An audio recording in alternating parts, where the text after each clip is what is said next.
This is the left side right here. As you can tell, this is the problematic one. And there's absolutely no shiny left at all in this one. Now the right side still had some, but it was still not the best. And see, this is the difference there. You see how it's supposed to be shiny in here? Well, if you look closer,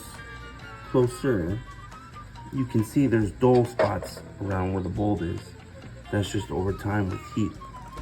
So what I'm gonna do is I'm gonna go ahead and put some aluminum tape on the tops and bottoms that doesn't have anything anyways, because why not?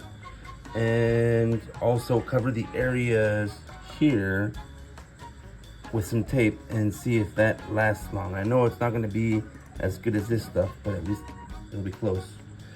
And here, I'm gonna put everything around it, using vinyl tape.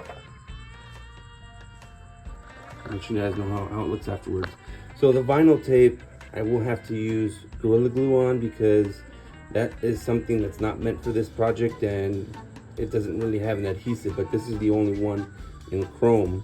The other one was silver, not as bright, so I just did this one. I figured I'd just put glue everywhere and see how it turns out. Well, you know how it turned out.